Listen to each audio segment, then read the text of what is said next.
여호와 하나님이 아담과 그의 아내를 위하여 가죽옷을 지어 입히시니라. 아멘. 네, 할렐루야. 반갑습니다. 우리 좌우에 있는 분들과 좀 인사할 때는 함께 예배함이 기쁨입니다. 이렇게 좀 고백합시다. 네, 또 한번 보시면서 하나님이 당신을 사랑하십니다. 당신은 하나님의 사람입니다. 네, 하나님이 당신을 통해 새 일을 이루실 겁니다. 네, 진심을 담으셔야 돼, 진심을. 네, 의뢰하는 그런 인사치레 객관이라고 하지 마시고, 눈이 우리 마음의 창이라고 하잖아요. 눈을 좀 바라보시면 자꾸 이 셔츠나 상대방이 뭐 입고 왔나 이런 거 보시면 진짜 이렇게 하시더라고요. 그게 아니고 눈을 보셔야 돼요. 눈을 보시면서 하나님이 당신을 정말 사랑하십니다. 한 번 더 고백해 줍시다.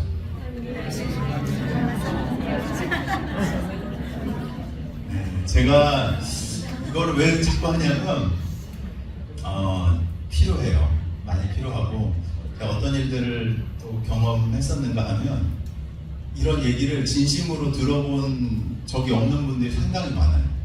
네, 어떤 집사님이 이렇게 앉아 계셨는데 옆에 권사님이 손을 콕 잡고 하나님이 우리 집사님 정말 사랑하셔 하는데, 갑자기 그 집사님이 펑 우시고, 우리에게도 주님의 이 음성과 메시지가 필요합니다.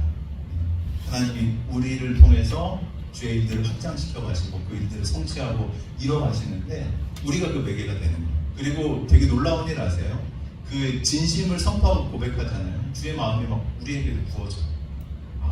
하나님 정말로 나도 사랑하십니다. 이를 사랑하시듯이 나도 사랑하십니다 하는 이 진리들이 우리 삶 가운데 경험되어지기 시작합니다. 신앙은 체험이에요. 경험이 없는 거는 그냥 논리일 뿐이에요. 이론일 뿐이에요. 근데 신앙은 주님은 살아계셔서 지금도 역사하시는 분이신 줄 믿습니다. 그러면 그 살아계신 주님이 일하시는 걸 우리가 뭐 해야 돼요? 경험해야 돼요. 알아야 된다고. 느껴야 된다고. 하나님 이렇게 인도하고 계십니다. 하나님 내 삶 이렇게 붙들고 계시구나 하는 것을 경험해야 돼요. 온 지각을 통해서. 우리 보통 이 인성이라고 하잖아요. 인성. 사람이 가지고 있는 이 본래의 성격, 성향 이런 것들 얘기하는데, 그거 원래대로 성경적으로 얘기하면은 이제 인성이 아니고 하나님의 성품을 하나님 우리에게 나눠주신 거예요. 하나님이 어떤 분이신지 깨달아 알 수 있도록. 동물하고 달라요. 우리가 창세기 살펴보면서 그런 내용들도 좀 보겠지만, 특별한 존재로 하나님을 빚으셨다고 믿으십니까? 믿으십니까? 참이에요. 믿음에서부터 지난주에 시작한다고 그랬잖아요. 태초에 하나님이 천지를 창조하십니다. 이것을 믿음으로 고백한 사람이 그 다음 구절부터 하나님이 어떻게 역사하시는지를 경험하면서 살 수 있다고. 여러분, 하나님이 여러분의 창조주이신 거 믿으십니까? 저는 믿어요.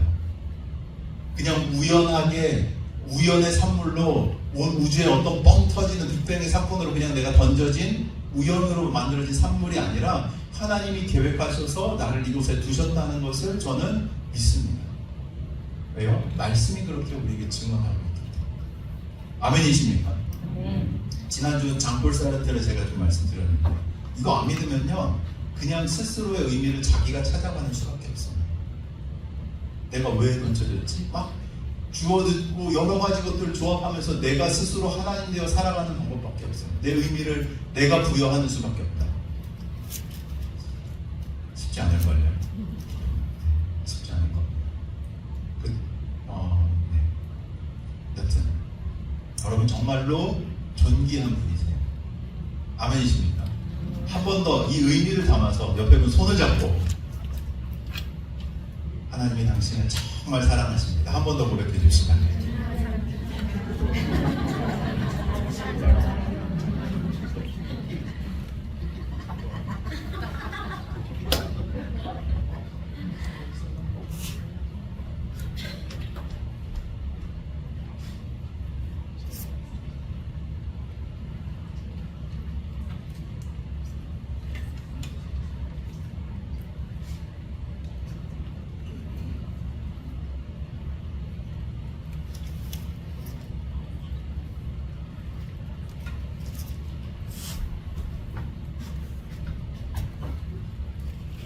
열심히 만들어 왔습니다. 네, 하여튼 저는 참 감사해요. 그러니까 말씀을 이렇게 나눌 수 있다는 게 저한테는 개인적으로 감사하거든요.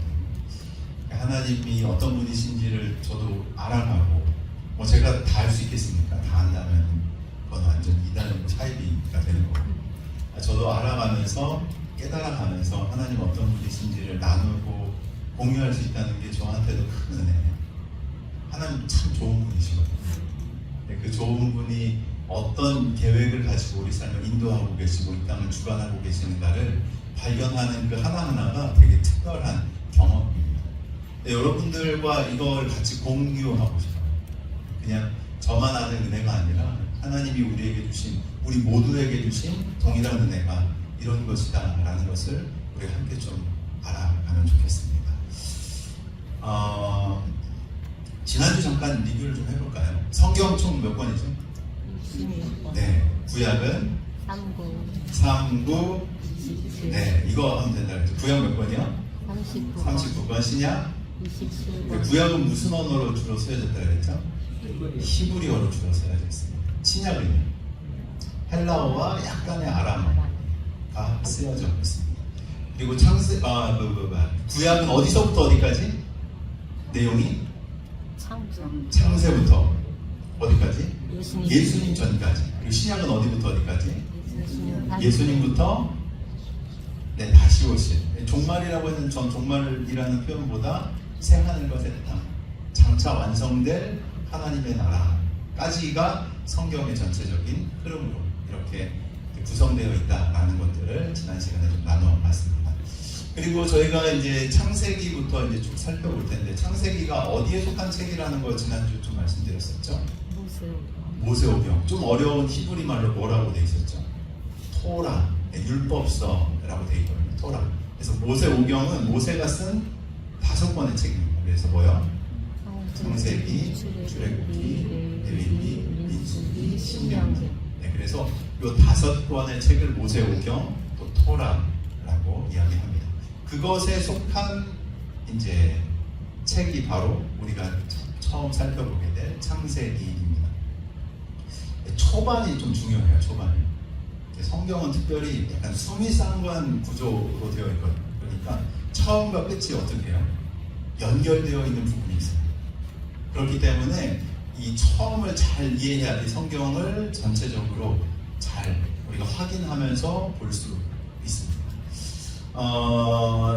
창세기를 첫 부분을 잘 이해하고 있어야지만이 중요한 하나님의 계획, 그리고 하나님의 마음, 하나님이 어떤 분이신지를 알아갈 수 있게 되는 것이죠.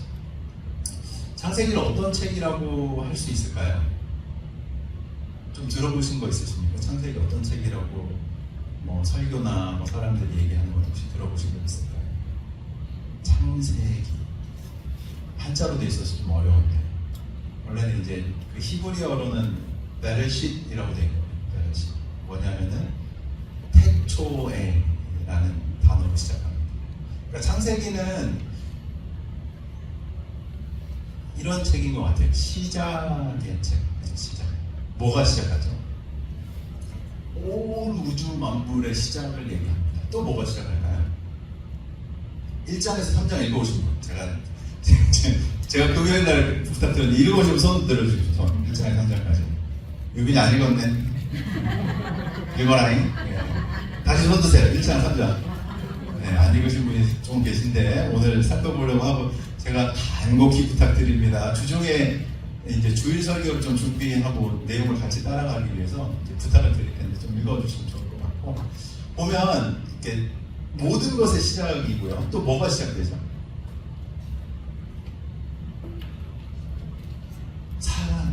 사람이 어떤 존재인지에 대한 시작의 이야기가 있고, 또 뭐가 있습니까? 사람이 모이니까 뭐가 돼요?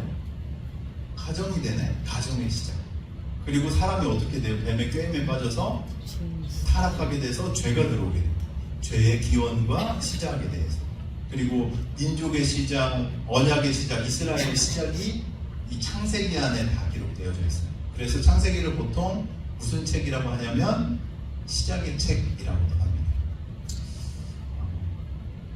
어디까지 요거를 좀 나눠야 될까 이제 고민이 좀 있긴 한데 이거 하면은 끝이 없어요 사실 그 내용들만 살피면. 근데 크게 창세기를 어떻게 좀 구분하냐면 창세기 11장부터 11장까지 전반적인 이야기를 먼저 이야기해요.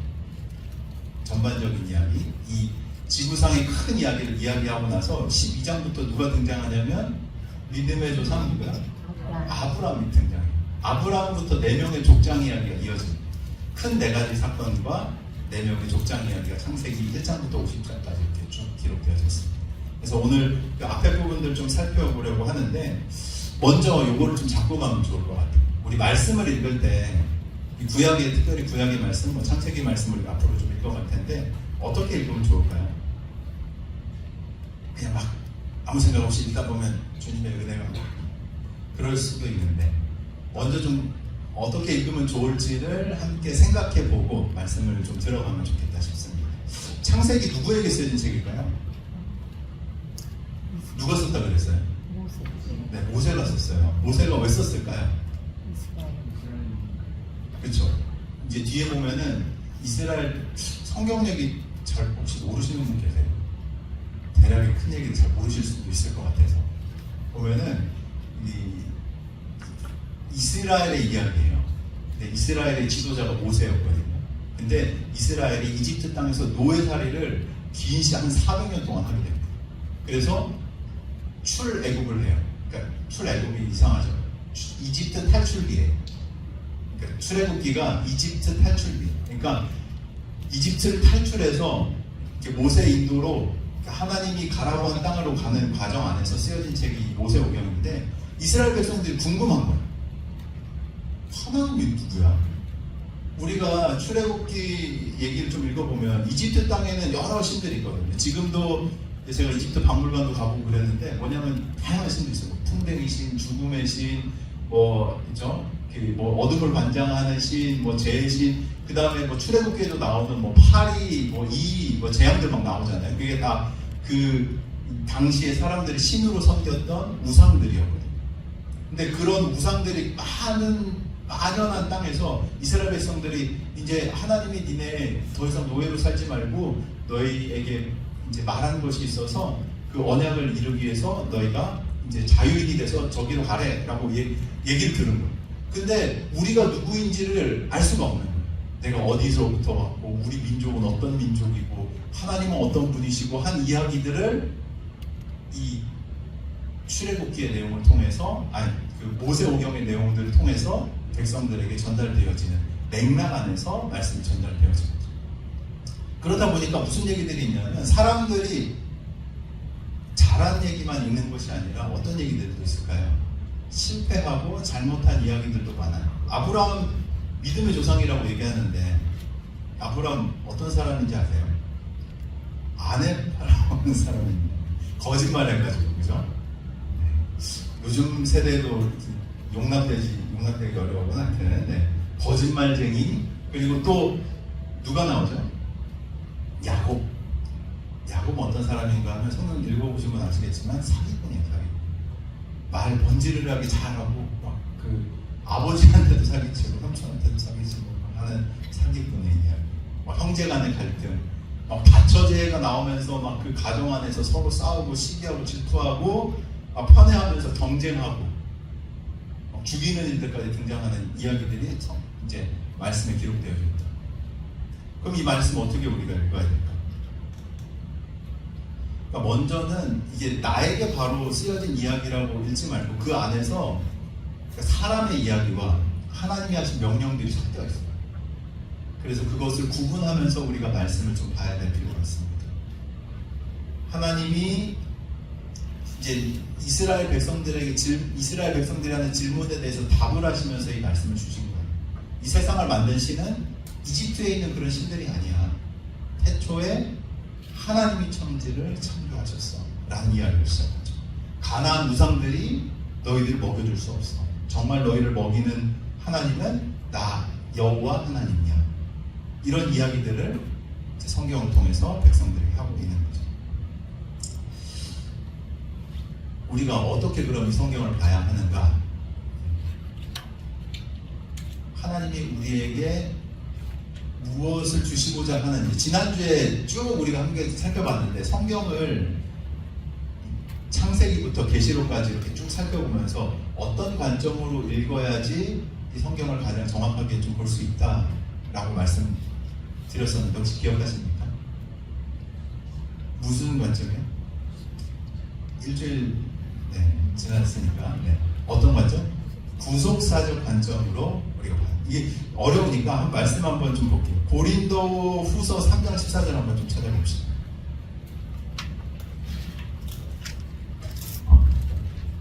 고린도 후서 3장 14절. 여러 구절이 있지만 이 구절을 보시면 구약의 맥락과 조금 더 같이 연관이 되어서 잘 살펴볼 수 있을 겁니다.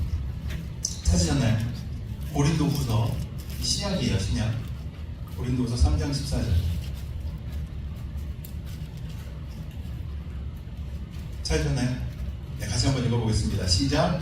그러나 그들의 마음이 완고하여 오늘까지도 구약을 읽을 때에 그 수건이 벗겨지지 아니하고 있으니 그 수건은 그리스도 안에서 없어질 것이다. 누구 안에서 없어질 거라고요? 그리스도 안에서. 예수님이 태초부터 계신 분, 요한복음이 그 얘기를 하거든요. 태초에 말씀이 계시니라 하면서 이제 태초에 계셨던 그 하나님 바로 예수님이시다라는 얘기를 하는데 이 말씀을 어떻게 우리가 볼 수 있냐면 구약의 수건이 무엇으로 벗겨질 거라고요? 그리스도 안에서 벗겨질 거예요. 구약의 이야기도 무엇으로 연결되는가 하면 예수님의 우리를 구원하시는 이야기로 연결이 되는 거예요. 그때부터 계획되어진 이야기가 어떻게 완성될 것인가로 맞춰지는 게 성경 전체의 스토리. 성경을 꿰뚫는 핵심의 이야기인 거예요. 그게 말씀드렸던 구속사적인 관점으로 말씀을 살펴보는 거예요. 오늘 살펴보려고 하는 창세기 말씀에도 우리가 하나님의 마음을 발견해 갈 수 있는 거죠. 그러니까 다른 거 말고 예수님 이 말씀을 통해서 저에게 알리시고자 하는 것이 무엇입니까? 그리고 원래 이 사람들이 이런 생각을 가지고 이 말씀을 받았는데 하나님 지금 이 시대를 살아가고 있는 저에게 주님 말씀하시고자 하는 것이 무엇입니까? 라는 기도와 이 구속사적인 관점 안에서 말씀을 확인해 가시기를 축복합니다. 그게 가장 건강한 관점이에요. 제가 주보에 요즘 계속 적잖아요. 성경을 진짜 조심해서 봐요. 이상하게 푸는 신천지가 되게 이게 하는 게 말씀을 말도 안 되게 풀어가는 관점들이 있어요. 그래서 이 단어 하나를 여기로 연결해가지고 이 단어는 뭘 의미하는데 이건 또 무엇이랑 연결되고 하면서 엉망으로 말씀을 풀어갑니다. 근데 그 이야기가 아니에요. 주의하셔야 돼요. 말씀을 주님이 우리를 어떻게 구원해 가시는가 하는 관점 안에서 우리가 볼 때 주님 하나님이 어떤 분이신지 발견해 나가는 은혜가 있게 될 줄 믿습니다. 네, 볼까요? 그럼 창세기 1장에 보면 어떤 내용들이 좀 등장하죠? 네, 뭐가 하나님이 뭐 하십니까? 태초에 말씀이 계시니 그죠? 하나님이 말씀으로 무엇을 하십니까? 천지를 창조하십니다. 그래서 첫째 날 뭐 하세요? 네, 첫째 날 빛이 있으라 하시고 빛과 뭐요? 어둠을 창조하시죠. 둘째 날은 하늘과 물을 궁창 위의 물과 궁창 아래 물을 창조하십니다. 그리고 셋째 날은요? 셋째 날 뭐요? 보셔야 돼요. 셋째 날 찾으셔야 됩니다. 뭐죠? 셋째 날 땅과 바다와 식물들을 하나님께서 창조하십니다. 그리고 넷째 날은요? 네, 뭐요? 해, 달, 별. 성경 잘 보고 계시죠? 다섯째 날 뭐요? 다섯째 날 새하고 뭐요 또? 바다 생물, 물고기 같은 걸 창조하셔요. 그리고 6일차 땅에 있는 생물들을 창조하십니다. 그리고 사람을 창조하신 내용이 기록됩니다. 이게 그냥 쑥 읽으면은 잘 눈에 안 들어오는데 제가 좀 정리를 해드리려고 해요. 그래서 첫째 날 뭐요? 빛과 어둠. 둘째 날 하늘과 물. 셋째 날 땅, 바다, 식물. 넷째 날 해, 달, 별. 다섯째 날 물고기하고 새. 여섯째 날 생물하고 사람. 왜 이렇게 지으셨을까? 보면 이거 보시고 왜 이렇게 하는 창조하셨지라는 게 딱 눈에 들어오시는 분 혹시 계세요? 이걸 색깔을 제가 굳이 구분을 해놨거든요. 왜 구분을 해놨을까? 의미가 있겠죠, 그죠? 먼저 무엇인가 하면 공간이에요. 공간. 형태를 먼저 세우십니다. 아무것도 없는 보이드한 공간에 형태, 틀을 하나님 먼저 경계를 세우시고 나서 그 다음에 뭐예요? 그 안에 하나씩 채워가시는 거예요. 하나씩. 빛과 어둠이 있는 공간에 해, 달, 별이 주관하게 하시고 또 하늘과 물, 이 공간에 무엇이 있어야 돼요? 나는 새와 물고기가 있어야 되고요. 땅과 바다, 식물이 있는 그 공간에 생물이 있어서 그 생물과 사람이 있어서 경작하고 다스릴 수 있도록 이렇게 하나님이 만드시는 과정들을 우리가 좀 살펴볼 수 있죠. 그냥 생각 없이 쭉 읽으면 그랬나 보다 하는데 이런 뭐가 보이는 거예요? 계획이 보이는 거예요. 계획이 있다는 건 뭐예요? 의도가 있는 거예요. 의도. 하나님 무슨 의도로 왜 이렇게 하셨을까? 그냥 말씀으로 다 하실 수 있다면 다 생겨나라 빰 끝나면 되잖아요. 근데 그렇게 하지 않으셨어요. 굳이 나라의 구분을 만드시면서 이렇게 하루하루 창조의 일들을 이루어 가신 거죠. 며칠 동안? 6일 동안. 그리고 7일째는 안식하십니다. 무슨 의도일까? 무슨 의도일까? 그 의도를 발견할 수 있는 게 창세기 1장에 반복되어 나오는 한 단어, 퀴즈를 7번 나오는 단어가 있습니다. 창세기 1장. 맞히시는 분 제가 커피 한 잔 따라드릴게요. 우리 서울시는 제일 먼저 하셨어요. 뭐요? 보시기에 좋았더라. 좋았더라. 좋았더라. 그러니까 하루를 마치고 하나님이 뭐예요? 좋았더라 라고 계속 얘기하시는 거예요. 계속. 7번 등장합니다. 그러니까 이 좋다라는 단어가 히브리어로 뭐로 쓰여져 있냐면 토브라는 단어로 쓰여져 있는데 굿이에요. 선한 것, 아름다운 것, 좋은 것을 표현할 때 이 토브라는 히브리어 단어를 사용합니다. 그러니까 하나님이 요거를 만드시고 나서 너무 좋은 거야. 좋은 거야. 이걸 만들고 나서 좋은 거야. 근데 이걸 하나 보셔야 돼요. 이 좋았다라는 단어에 특별히 하나 무엇인가 붙어있는 부분이 있어요. 어디에 있습니까? 제일 마지막에 나오는 뭐야? 심히 좋았다. 그러니까 저는 좀 이런 생각이 있어요. 하나님이 물질계의 모든 것을 만드셨습니다. 그리고 나서 뭐래요? 좋았대요. 좋았대요. 좋았대요. 그러니까 물질은 선한 거예요, 악한 거예요?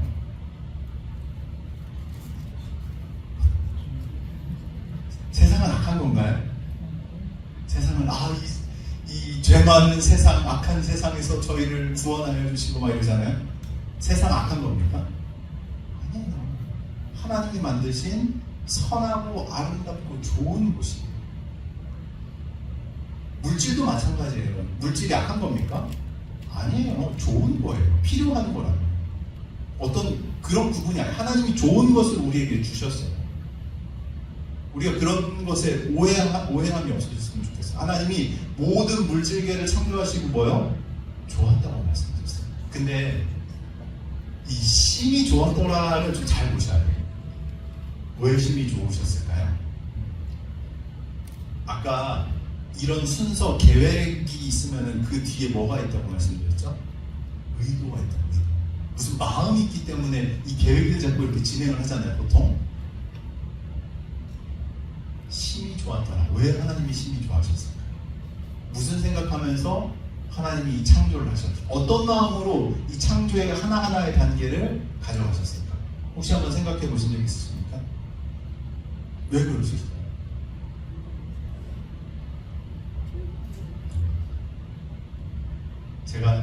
이제 얼마 전에 첫째 아직 근데 사실 셋째라서 좀 감흥이 지금은 좀 그렇긴 하지만 첫째 태어나기 전에 뭐 했냐면 애기 용품들을 사러 다녔어요. 아내가 임신하고 나서 애기 태어나기 전에 준비해야 되잖아요. 아기 침대, 아기가 입어야 될 아기 옷, 아기 신발, 그 다음에 아기 욕조, 아기한테 발라줄 뭐 로션, 크림, 기저귀 이런 거 하나하나 준비하러 다녔던 때가 있습니다. 근데 그때 그렇게 뭔가 기분이 좋더라고요. 야, 이거 신기면 너무 귀엽겠다. 이거 입히면 너무 이쁠 것 같은데 하면서 되게 설레가지고 막 옷도 찾을, 제가 저 외형이나 옷 전혀 신경 안 쓰는 사람인데 아기 거 준비한다고 생각하니까 너무 약간 설레기도 하고 근데 기쁜 거예요. 하나하나 준비해가는 거. 저는 하나님이 이런 마음으로 우리를 지으셨겠구나. 공간을 지어서 하나님이 좋으셨을까요? 아니요. 하나님이 물고기를 짓고 야 멋있네 하면서 좋으셨을까? 물론 그런 부분들도 있겠죠. 땅 바다 식물을 만들고 나서 뭐 좋으셨겠죠. 해달을 만들고 나서 좋겠죠. 물고기 새 만들고 나서 좋으셨겠죠. 근데 하나님이 사람을 만드시고 보시기에 뭐요? 신이 좋아. 왜요? 이거 다 넣어주려고 만들었어. 너를 위해서 이 공간을 내가 만든 거야. 그래갖고 하나님이 창조하신 겁니다. 여러분 그만큼 하나님이 여러분을 소중하게 여기고 있어요. 하나님이 여러분을 이 땅에 주신 게 그냥 우연의 선물이 아니에요. 세상에서 자꾸 그 하나님의 가치를 파괴하려고 해요. 야, 너 그냥 대충 태어나서 사는 존재지. 너 돈도 못 벌어? 아이, 넌 가치 없어. 너 그것도 못해? 넌 형편없어. 라고 이야기 듣고 살아가는 게 세상인데 하나님은 이 창세기에서부터 우리에게 그 마음을 전하십니다. 너 소중한 존재다. 내가 이 온 만물을 너를 위해 지었다고 하나님이 말씀해 주시는 거죠. 여러분 이 가치를 빼앗기시지 않기를 주의 이름으로 축원합니다. 여러분 참 존귀한 존재예요. 하나님의 형상이라고. 하나님이 모든 것을 세밀하게 그 전능하신 말씀으로 모든 것을 성취하신 그분께서 하나하나의 날과 시대를 구분해 가시면서 모든 것을 계획하셔서 최종적으로 이 모든 것 네 거야. 네가 다스려봐. 나와 함께 이 기쁨을 누리자 라고 하나님이 주셨습니다. 여러분 그런 존재가 바로 우리들입니다. 옆에 분 한번 보시겠어요? 하나님의 형상으로 보이십니까? 웃으시는 건 무슨 의미인지 모르겠는데 존귀한 하나님의 형상으로 우리가 지음 받았습니다. 아멘이십니까? 하나님의 충만한 기쁨으로 우리가 지음 받았다라는 것을 기억해야 될 필요가 있는 거죠.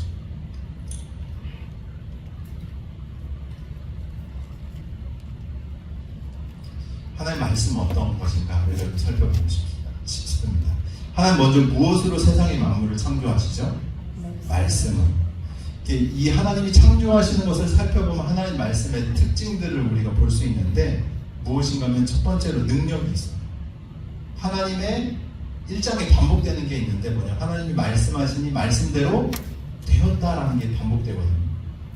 세상은 하나님이 세우신 법칙, 말씀, 그 명령대로 지금도 돌아가고 있습니다.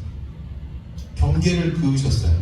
그 경계대로 지금 지구와 우주의 모든 만물들이 돌아가고 있는 거예요. 그 말씀은 능력이 있는 말씀입니다. 두 번째로 무엇이요? 처음에 하나님의 말씀이 이전엔 무엇이 있었다라고 성경 1장 2절에 이야기하냐면 공허가 있었어요. 아무것도 없는 거, 비어있는 거. 근데 그곳에 하나님이 말씀을 하시니까 무엇이 생겨나요? 경계들이 생명이 태어나게 됩니다. 공허한 곳에 생명을 주시는 것이 무엇이다? 하나님의 말씀입니다. 그럼 우리의 마음도 마찬가지인 거 아세요? 저는 요즘 세대들 보면서 그 비어있는 공허한 마음 때문에 어떻게 할지 몰라서 방황하는 수많은 청년과 청소년들을 보거든요. 막 미치겠는 내 인생 어떻게 살아야 되는지 모르겠고. 제가 얘기했잖아. 장폴 사르트르가 딱 그 하나님 없는 삶의 전형을 보여줍니다. 네가 스스로 알아서 살아가야 돼. 근데 뭐 고민하고 봐도 뭐 딱히 답은 안 나오고 막 다양한 이야기들인데 뭐가 참인지도 모르겠고 하는 그 방황과 혼돈과 혼란 가운데서 빙빙 돌면서 살아가는, 이게 맞겠거니 저게 맞겠거니 하면서 흘러가는 대로 사는, 뭐가 없기 때문에 하나님의 말씀. 그 공허한 마음이 뭘로 채워져야 되는 거예요? 하나님의 말씀으로 채워져야 되는 거예요. 하나님의 생명으로 채워져야 되는 거예요. 나중에 창조, 하나님 사람의 창조의 그 내용들을 좀 살펴보겠지만 그게 없기 때문에 방황하는 거예요. 우리 인생의 목적, 우리가 어떻게 태어나는지를 우리 스스로가 모르잖아요. 모르는데 하나님 알려주셨는데 그것을 믿지 않기 때문에 그냥 그 무한의 반복, 알 수 없는 세상 속으로, 혼동 속으로 계속 들어가고 있는 시대 시류들을 본다고요. 여러분, 우리가 증거가 되길 주의 이름으로 축복합니다. 야, 네 인생 그냥 있는 게 아니야. 네 인생 분명한 목적이 있어. 하나님이 너를 창조하실 때는 그냥 혼돈 가운데 너를 두신 게 아니라 하나님의 말씀 안에 세밀한 계획 안에서 너를 부르셨어. 이런 종교적인 언어로 할 수도 있지만 하나님의 어떤 의도인지 마음인지를 우리 삶의 고백을 통해서 전달해야 되지 않겠습니까? 여러분 자녀에게도, 주변에 있는 다음 세대들에게도 너무 중요해요.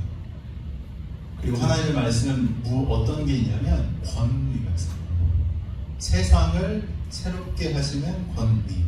권위가 무엇인가 하면 사전에서 이제 찾아보면은 다른 존재를 통솔하고 이끄는 힘이 뭐예요? 권위라고 합니다. 영향력을 끼칠 수 있는 능력이 권위라는 단어의 뜻입니다. 하나님의 말씀 뭐가 있다고요? 권위가 있다.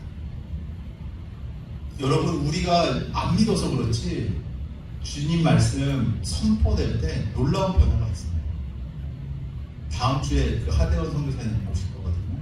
저희가 후원하고 기도하고 있는 선교사님 오셔서 말씀 나눠주실 텐데 놀라운 변화들을 봅니다. 실제로 막 영적으로 둔감해 있고 굳어져 있고 세류에 찌들어 있어서 그렇지 정말 하나님의 말씀에 권위가 어떻게 살아있는지를 우리 볼 수 있어요. 선교사님들이 막 나가서 말씀을 전하고 또 전함 때 어떤 사람들이 변화가 나타나는지 이런 간증들과 증언들을 우리가 수없이 들을 수 있죠.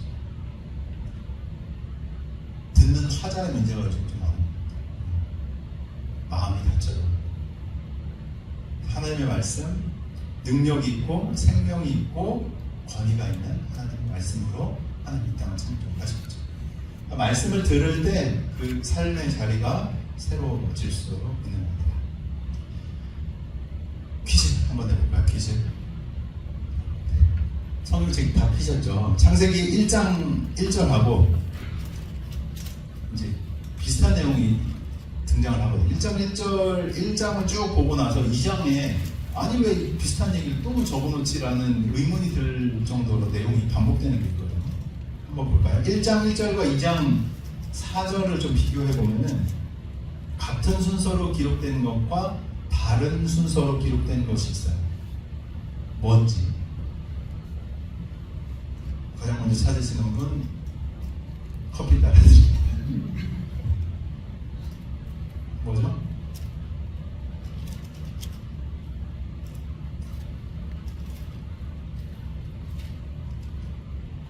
순서를 보면 제가 너무 어렵게 냈네요. 창세기 보면 하늘과 땅이라고 되어 있죠. 창조의 순서가. 근데 2장을 보면 어떻게 되어 있어요? 땅과 뭐야? 하늘. 순서가 바뀌어 있어요. 그죠? 이걸 뭐 좀 어려운 말로 뭐라고 하냐면 교차됐고라고 하는데 순서를 틀어가지고 이제 기록을 해놓은 건데 왜 그렇게 했을까? 왜 그렇게 했을까? 1장은 전체 우주의 창조의 큰 그림을 보여주는 거예요. 그럼 2장은 무엇인가 하면 이야기를 시작할 때 큰 걸 하고 나서 그 다음에 배경을 쭉 설명하고 나서 중요한 데로 이렇게 들어가잖아요. 모든 걸 다 설명할 수 없잖아요. 중요한 이야기로 들어가야 되는데 2장은 어디로 클로즈업이 되냐면 어디요? 에덴 동산이라는 곳으로 조금 더 클로즈업돼서 그 이야기를 조금 더 자세하게 기록하고 있기 때문에 내용이 이렇게 반복되는 것처럼 보여지는 거예요. 에덴의 클로즈업, 돋보기를 대고 그 안에서 일어난 내용들이 무엇인지를 살펴보는 거죠. 또 퀴즈 나갑니다. 2장 5절 보면은 하나님이 창조하신 날 중에 몇째 날일 것 같으세요? 2장 5절 한번 읽어볼까요? 시작. 여호와 하나님이 땅에 비를 내리지 아니하셨고 땅을 갈 사람도 없었으므로 들에는 초목이 없었고 밭에는 채소가 나지 아니하였습니다. 이 창조의 한 날인데 이거 몇째 날쯤 되는 것 같아요? 그렇죠? 뭐가 있어요? 땅이 있네? 그러면은 그죠? 셋째 날쯤. 그리고 비가 안개가 있었는데 그때 창세 때는 비가 안 왔어요. 처음 비 사건이 어디 나오는지 아시죠? 노아의 홍수 사건에 비가 처음 등장하거든요. 그때는 비가 굳이 내리지 않아도 땅에서 안개가 이렇게 닿아가지고 굳이 뭐 습도나 이렇게 잘 유지되는 동식물들이 잘 할 수 있는 그런 환경이었던 것 같아요. 보면은 3일쯤의 상황이지 않겠나 싶어요. 방금도 얘기했지만 땅의 관점에서 이 창조되는 이야기들을 하고 있고, 특별히 하나님의 형상인 사람이 어떻게 만들어져 있는지가 이 내용에서 사실 하이라이트, 더 자세하게 기록되고 있는데, 중요한 것을 더 자세하게 집중하는 것처럼 말씀이 그렇게 기록되어 있는 거죠. 7절에 중요한 내용이 나옵니다. 2장 7절 한번 읽어볼까요? 시작. 여호와 하나님이 땅의 흙으로 사람을 지으시고 세계를 흙으로 불러넣으시니 사람이 생명이 되리라. 네, 여기에서 사람이 어떻게 지어졌는가가 기록되어져 있습니다. 다른 땅의 모든 피조물들은 그냥 땅의 흙으로만 딱 지어졌어요. 그리고 끝이었습니다. 근데 유일하게 사람은 어떻게 해요? 땅의 흙으로 만들어진 다음에 뭐예요? 생명의 숨을 하나님께서 불어넣으시니까 뭐가 됐대요? 살아있는 존재가 됐대요. 아니 땅의 흙으로 만든 애들은 안 살아있는 애들인가?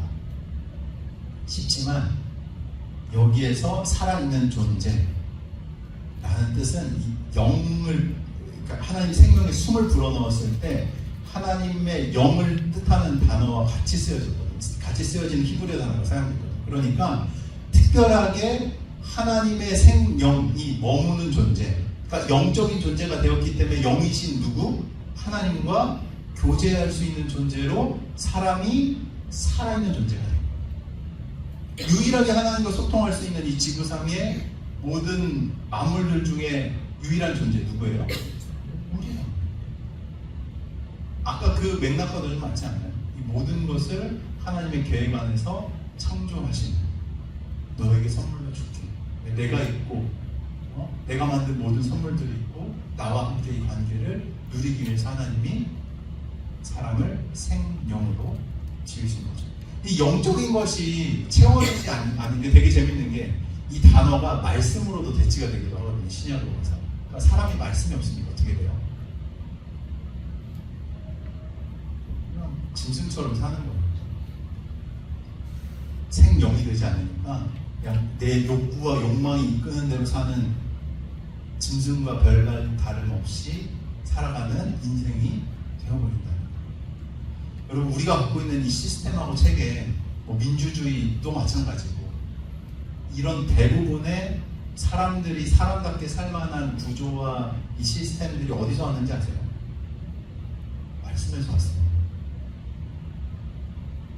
역사를 좀 공부해 보시면, 그러니까 이걸 부정하는 사람들도 있는데 대부분이 하나님의 말씀을 통해서 위생의 개념부터 사람의 존재, 인식, 그 다음에 사회 시스템까지 이 말씀을 아는 사람들이 이 하나님의 뜻을 어떻게 이 땅 가운데 이룰까에 대한 고민들 하에서 우리가 살고 있는 이 세상들이 지금까지 인도되어져 왔다. 부정할 수 없는 사실. 서구의 대부분의 철학 다 어디서 온 줄 아세요? 기독교에서 왔어요. 말씀에서 왔어요. 인식론 이런 모든 부분들이 다 말씀에서. 근데 말씀이 없어서 말씀 없이 막 그것만 짐승과 별반 다름없이 사는 거예요. 사람은 하나님의 순결로 사는 게 좋죠. 믿으십니까? 영이 없으면요 그냥 육이 말하는 대로만 살아가요. 내 그 욕구만을 충족시키기 위한 삶을 살아간다. 근데 또 아이러니한 게 그 빈 마음을 견디지 못해. 뭔가 더 있는 것 같아. 왜 이렇게 공허하지? 그거 다른 걸로 아무리 채워보려고 해도 채울 수 있다 없다? 없어요. 하나님이 아니고서 우리의 창조주의 말씀이 아니고서 그분의 임재가 아니고서는 그 빈 공간은 절대로 채워줄 수 없다. 하나님 우리를 그렇게 지으셨기 때문에 흙으로만 지으신 게 아니라 뭘 불어넣으셨다고요? 생명을, 생기를 불어넣으셔서 우리의 존재가 됐다. 성경은 분명하게 우리에게 그렇게 선언하는 것이죠.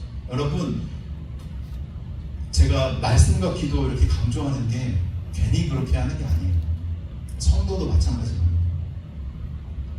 그냥 우리의 욕구와 욕망 쫓아가기에 되게 익숙한 뒤에 우리 본성이 나중에 제가 오늘 통장까지 못 갈 것 같은데 서론이 중요하기 때문에 좀 오래 갑니다. 본성이기 때문에 이 죄의 본성들이 우리를 좌지우지하려고 한다. 내 욕구와 스스로 하나님대로 살아가려고 하는 삶을 우리가 살려고 한다. 이게 죄의 욕구의 욕망이에요. 근데 말씀이 없으면 그게 다스려지지가 않아요. 하나님의 말씀 어떤 능력이 있다고 그랬죠? 권위가 있대요. 생명이 있고 능력이 있대요. 그 말씀을 듣고 영적인 호흡을 하지 않으면 그 욕구가 다스려질까요? 아니에요. 그냥 익숙한 대로 우리는 가게 돼 있고. 그래서 매일 아침마다 주님 앞에 무릎 꿇는 하나님, 오늘도 제가 생명의 길을 걸어 살아가기를 소망합니다. 하나님 저를 주님의 말씀으로 인도해 주세요. 제가 어떻게 살아가는 것이 바른 삶인지를 주님 깨닫게 해주세요. 알게 모르게 거짓말하는 거 많으시잖아요. 저만 있나요? 아니라고요. 그런 하나하나 사소한 것까지도 하나님이 우리를 다듬어 가실 수 있어요. 정말 하나님의 아름다운 형상, 본디 이 땅 안에 우리가 기능해야 되는 하나님의 백성으로 살아갈 수 있도록 하나님이 우리를 인도하시는 분이신 줄로 믿습니다. 왜냐하면 하나님 우리 너무 사랑하시고 이 모든 만물을 우리에게 주시기 위해서 창조하신 거죠.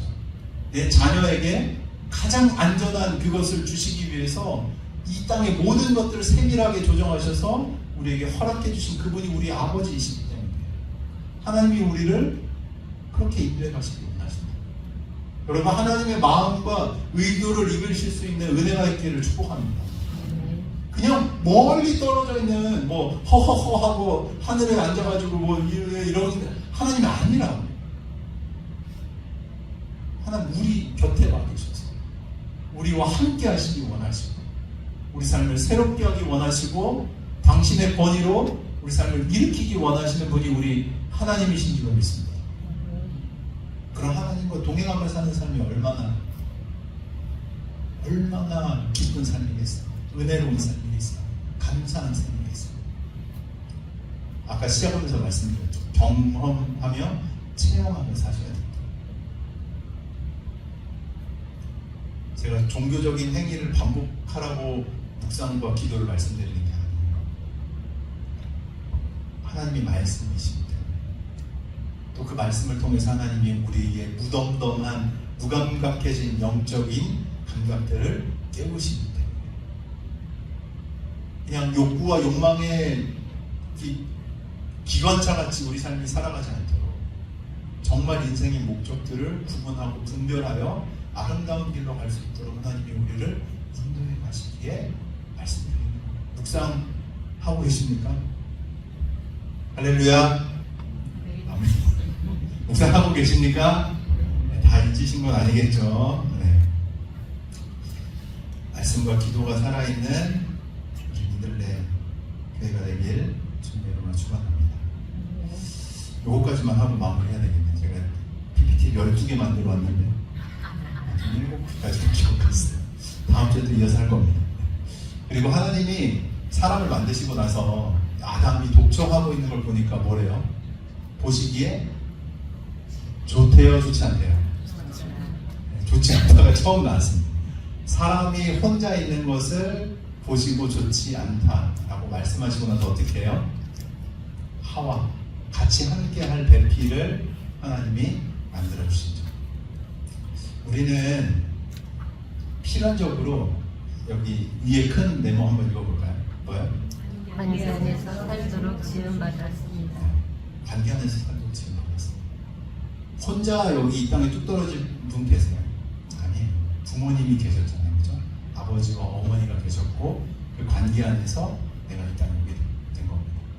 이 관계는 어디에서부터 시작된 거냐면 태초에 하나님이 우리를 만드신 그때부터 관계 안에 살도록 하나님이 우리를 부르셨고 그렇게 지음받은 거죠. 그래서 제가 뭐 자주 말씀드리지만 하나님이 직접 디자인하시고 만든 공동체가 딱 두 개가 있는데 뭐요? 가정과 교회. 가정과 교회 공동체. 우리는 이 공동체 안에서 살도록 하나님께 부름받는 거예요. 저는 가정이 참 중요하다고 생각하는 사람이거든요.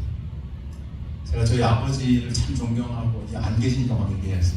제가 좋아하시지만 얘기를 못해서 참 제가 존경하고 이제 뭐 그렇지만 서운했던 게 가정을 너무 방치하셨어요. 사역 때문에 너무 바쁘셔가지고 거의 뭐 새벽에 엄마랑 나가시면 밤늦게 들어오시고 이게 딴 데가 얘기하시면 안 되는데 녹음하고 있어요 혹시? 하시면 안 되는데 제 아직도 기억나는 게 전화기 옆에 10,000원짜리를 딱 하나 5,000원 10,000원짜리 딱 놔두고 가셨어요. 끼니 앉아서 튕겨 먹으러. 그럼 제가 되게 어린 나이였거든요. 그때 기억하고 있는 게 뭐냐면 짜장면집 전화가 왔어요. 맨날 그걸 시켜가지고 매달려. 집에 부모님 잘 부재의 그런 이제 그런 부분들이 있었거든요. 참 힘들었는데 하여튼. 근데 가정이 너무 중요해요. 하나님이 가정을 디자인하셨잖아요. 가정 안에서 하나님 뭘 하길 원하시냐면 아담과 하와는 하나님을 직접 뵀어요. 그죠? 봤단 말이에요. 하나님 어떤 분이신지 알아요. 그분과 같이 교제했던 이제 존재였어. 그렇기 때문에 이 가정을 통해서 아기가 나올 텐데 아기가 누구를 통해서 하나님을 보냐면 부모님을 통해서. 야, 저분이 하나님이야 라는 거 설명해 줘야 되겠잖아요. 그죠? 그런 관계 안에서 자녀가 하나님을 알아갈 수 있도록 이 세상을 이해할 수 있도록 부모의 역할이 그렇게 부여가 된다. 가정이 그래서 너무 중요한 거예요. 이 땅을 어떻게 바라볼지 살아가야 할지에 대한 부분들을 가르쳐주는 가장 원초적인 교육기관, 공동체로 하나님이 가정을 세우셨다. 하나님을 아는 가정이 그 역할들을 해야 하는 거예요. 근데 요즘 세대를 보면 어떻습니까? 난리, 난장판. 저는 그래도 하나님 능력이 있다고 믿는 게 하나님 회복하세요. 그런 가정들을 하나님 회복하십니다. 원래의 기능대로 작동할 수 있도록 하나님이 회복하실 수 있는 능력 있는 주이신 줄로 믿습니다. 아멘이십니까? 제가 바라기는 뭐 결혼 안 하신 분은 상관없지만 부부끼리 같이 와 앉아 계셔야 돼요. 같이 와 앉아 계셔야 돼요. 같이 듣고 같이 그 가정을 어떻게 꾸려갈지를 함께 고민하면서 만들어 나가는 공동체가 가정의 공동체가 돼야 하는 겁니다. 그때 뭐가 가정이 있어야 생명이 잉태되고 생명이 이어져 가는 거잖아요. 가정 안에서 하나님을 볼 수 있는 은혜가 있기를 주의 이름으로 축원합니다. 부부가 같이 함께 그 일들을 만들어 나가는 거죠. 그리고 또 교회도 마찬가지예요. 교회도 우리가 뿔뿔이 흩어져서 혼자 살아가는 존재처럼 느끼지만 하나님이 우리를 교회라는 공동체로 묶어주셔서 이 가정과도 같은 역할을 하게 하시는 겁니다. 왜냐하면 세상의 가정들이 너무나 깨어져 있기 때문에 하나님을 거절하는 수많은 이 세상의 거짓 메시지들이 있기 때문에 그것을 회복하시기 위해서 교회라는 공동체를 두신 겁니다. 마치 가정과도 같이 연약한 사람이 있으면 돌봐주고 어려운 일이 있으면 같이 챙겨주고 기도해주고 섬겨주고 가르쳐주고 깨닫게 해주면서 가정으로서 원래 우리가 하나님 앞에서 어떤 존재인지를 회복해 나갈 수 있도록 하나님이 교회를 허락하신 거예요. 아멘이십니까? 왜 교회가 소중한 거예요? 한 지역에 교회가 생기는 게 되게 특별한 일입니다. 우리가 교회로서 부름받았다는 게 그러한 부르심과 사명이 있다라는 거죠. 혼자 사는 세상 많이 얘기하잖아요. 야, 세상 살아보니 별거 없어. 다 혼자 사는 거야 하면서 세상 사람들 얘기하는데 비진. 하나님 우리를 반드시 관계하는 부르십니다. 그래야 우리가 우리의 본 형상답게 살아갈 수 있는 일들이 우리 가운데 있게 되는 것이죠. 또 어려운 얘기를 할까요? 우리가 믿는 기독교는 가정을 그래서 어떻게 보냐면 하나님이 세운 공동체로 봐요. 그래서 가정을 되게 소중하게 생각합니다. 전통적으로 그래왔어요. 근데 요즘 하도 세상에 그 물결들이 파도치듯 막 밀려 들어오다 보니까 좀 깨어진 가정들도 있고 다양한 모습들이 있잖아요. 나는 혹시 그래요. 나는 남자인데 여자다 뭐 이런 분들도 계시고 다양한 분들이 계시고 오늘 그분 자체를 비하는 거 아니에요. 근데 교회가 그분들을 어떻게 바라봐야 될까? 하여튼 이런 고민들을 우리가 해야 돼요. 근데 교회는 전통적으로 가정과 영혼, 사람들을 어떻게 해요? 하나님의 형상과 하나님이 직접 우리에게 주신 공동체에서 소중하게 되어 왔던 것이 어디라고요? 교회예요. 교회가 원래 그런 공동체입니다. 그래서 허락해 주신 자녀들을 양육하고 보호하고 교육하는 일들을 감당해 오는 게 우리 신앙인들의 삶이었어요. 같이 모여서 함께 아이들을 가르치고 공동으로 육아하기도 하고 하면서 어려운 시간을 지나왔던 교회의 모습들이 있는 거죠. 그리고 교회 어떤 일 합니까? 고아와 과부. 그러니까 세상의 불의한 일들 때문에 세상의 악한 일들 때문에 사람들이 죽어. 아빠가 죽었어. 고아가 됐어. 그럼 누가 돌봐요? 교회에서 돌봐요. 예수님 얘기하시잖아요. 고아와 과부 나그네 너희 돌보고 섬겨야 돼. 그 일들을 어디서 했다고요? 교회에서 해요. 여러분이 가치들을 우리가 잃지 않았으면 좋겠습니다. 교회는 그렇게 2000년이 넘는 역사를 유지해 왔어요. 우리도 교회입니다. 그럼 그 가치들을 우리도 계속해서 세워가야 하는 부르심인데 동일합니다. 저는 저 때에서 끊기는 그런 일들이 없었으면 좋겠어요. 역사를 제가 좋아해서 이제 공부를 많이 했는데 하나님의 백성들이 이런 부르심과 소명을 제대로 깨닫지 못하고 그 소명대로 살지 못하면 끊기는 거예요. 그리고 지옥과도 같은 일들이 그 나라와 사회 안에 일어나게 되는 것들을 반복해서 역사가 교훈하고 있는 걸 보게 됩니다.